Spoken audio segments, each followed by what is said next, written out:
Welcome to Talks at Fatherland, where we unravel the fascinating stories of historical figures who left an indelible mark on the world. In today's episode, we will delve into the 19th century and explore the remarkable life of Queen Ranavalona I of Madagascar, a formidable monarch. Her legacy is defined by resistance to French colonization and a commitment to preserving her kingdom's identity. Join us as we journey through history to uncover the captivating tale of Queen Ranavalona I. Joining me on this topic today is our researcher and analyst, by name Femi Bamidele. You're welcome, sir. It's always a pleasure. And I am your humble and beautiful host, Fiona Nana. Talks at Fatherland. Now, without further ado, let's delve into today's questions. Now, let's talk about the resistance, right? Tell us what motivated the Queen, in the resistance to the French. Yeah, what really motivated Queen Ranavalona then was her commitment. She was determined to prevent Madagascar's their independence, and she wanted to preserve their culture. Because she knew that once these people invade them, yes, they would there's no going back. They will be able to. They will change the mindset of almost everyone in that nation. So she took it upon herself to stand against them being colonized by these French people. So and she made use of various strategies then to ensure that they couldn't break through them. So tell us about the political measures she put in place, to navigate their invasion, away from Madagascar. Yeah, she was a very, very skilled person. She reasoned deep, so she employed some political, tactics. She formed alliance with some global nations. So these people really helped Madagascar, especially their military.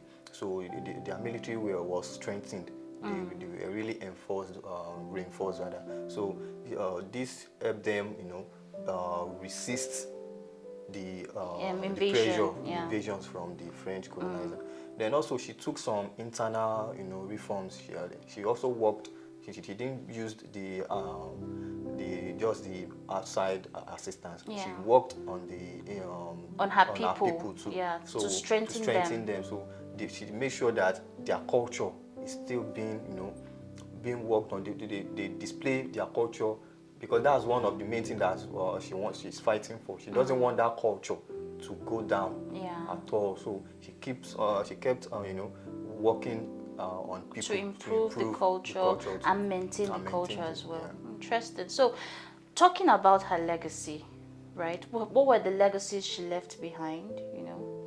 Yeah, some of the legacies she left were her stance against colonization, against the colonizer. That she doesn't want her people being, she doesn't want them to have a change of life, because once those people they're going to lose their culture, lose their values, and then just follow whatever it is these ones are bringing in. We can see that in our society now. Yes. Things, once these people, there's no how they won't. There's no how you cannot maintain your culture at all again. Yeah. So the way she was able to reinforce the military too. So those are some of the legacies that these even the subsequent rulers of Madagascar imbibed. They used.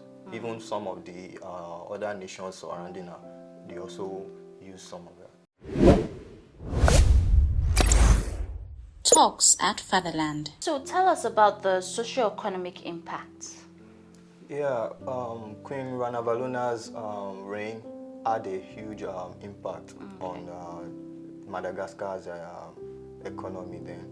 She due to the tactics she used, she was able to make their economy self-sufficient. Yes. That is, they were able to they didn't really like they didn't depend on the other nations. They still stood They on, still they still on, stood their ground, their you know, ground. had their So, culture yeah, intact. so they most of the things they do, the products they use, maybe the foods and everything, they try to make everything from within. So Yeah. because once they are starting to depend on others, those people will find a way Definitely, to do, they will always try to look penetrate. for loopholes to Yeah. infiltrate Yeah, so she made it Madagascar. a very self-sufficient economy then.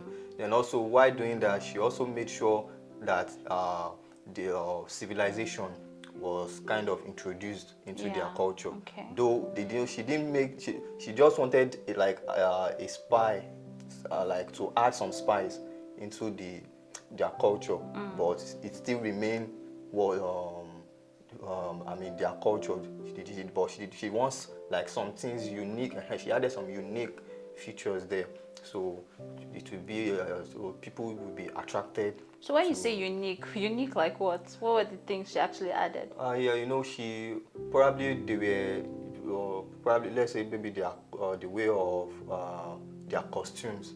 Okay. Yeah, so she would That's their probably attires. their attires. So Okay. they would make, you know, some ones that will be able to attract, that will be more advanced than the one probably they were wearing some things that are not really, you know. For that example, let's